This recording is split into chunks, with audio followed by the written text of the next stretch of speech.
Colourful life. আমি অনিন্দিতা চলে এসেছি আরও একটা ব্লগ নিয়ে। আর আজকে আমি শেয়ার করতে চলেছি একটা রেসিপি।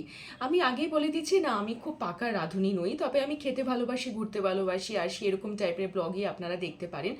আর আমি এমন কিছু রান্নাগুলো করি যেগুলো খুব অল্প সময়ে লাগে, যেগুলোতে তেল মশলা কম লাগে, অথচ টেস্টি হয়। মানে বুঝতেই পারছেন যে আমাদের হাতে এখন অনেক ধরনের কাজের সঙ্গে আমরা যুক্ত, হাতে খুব অল্প সময় রয়েছে, চট জলদি কিছু খাবার যেগুলো ফ্যামিলি মেম্বার্সদেরও ভালো লাগবে। তো এই ধরনের কিছু খাবার আমি ট্রাই করে থাকি, শর্টসে আপনারা অলরেডি দেখে থাকেন। আর আজকে লং ভিডিওতেই আমি সেটাই ট্রাই করেছি। আজকে তৈরি করেছি চিকেন ইয়াখনি। আপনারা এই রেসিপিটা পুরোটা দেখুন, আর কেমন লাগলো অবশ্যই জানাবেন। যদি এইটুকুও ভালো লাগে প্লিজ সাবস্ক্রাইব করে দেবেন চ্যানেলকে, যাতে আরও নতুন নতুন ভিডিও, নতুন নতুন ব্লগ করার জন্য উৎসাহ পাই। আর কিছু বলার নেই, সঙ্গে থাকবেন, ভালো থাকবেন, আর দেখতে থাকুন এই রেসিপিটা, আর জানাবেন কেমন হয়েছে। আজকে তৈরি করছি চিকেন ইয়াখনি। তার জন্য প্রথমেই তেল এবং ঘি একসঙ্গে নিয়ে পেঁয়াজ এবং রসুনগুলোকে একটু লালচে করে ভেজে নেব। যদিও বা ইয়াখনি মূলত ঘি দিয়েই তৈরি করা হয়, তবে আমি তার সঙ্গে একটু সাদা তেল মিলিয়ে নিয়েছি। আর হ্যাঁ, এটা কিন্তু মূলত কাশ্মীরের একটা রান্না, আর এই রান্নাতে খুব বেশি মশলার ইউজ হয় না। দেখতে পেয়েছেন যে খুব বেশি লালচে করিনি, মোটামুটিভাবে লাল করে নিয়েছি। এবার পেস্ট করে নেব। প্যানের মধ্যে আরেকটু ঘি দিয়ে এবার চিকেনগুলোকে একটু লালচে করে ভেজে নিয়ে উঠিয়ে নেব। চিকেনকে আমি আগের দিনে ম্যারিনেট করে রেখে দিয়েছিলাম লবণ, হলুদ আর দই দিয়ে। যদিও বা হলুদটা না দেওয়াই বাঞ্ছনীয়, আমি ডিসাইড করেছিলাম না যে আজকে আমি ইয়াখনি বানাবো, সেজন্য আমি একটু হলুদ দিয়ে দিয়েছি।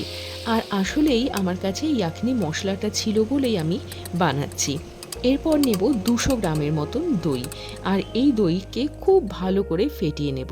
দেখতে পাচ্ছেন গোটা গরম মশলা আমি দিয়ে দিয়েছি, তার সঙ্গে শুকনো লঙ্কা, তেজপাতা, গোলমরিচ এগুলো দিয়ে দেওয়ার পরে তারপর এই দইটাকে দিয়ে দেব।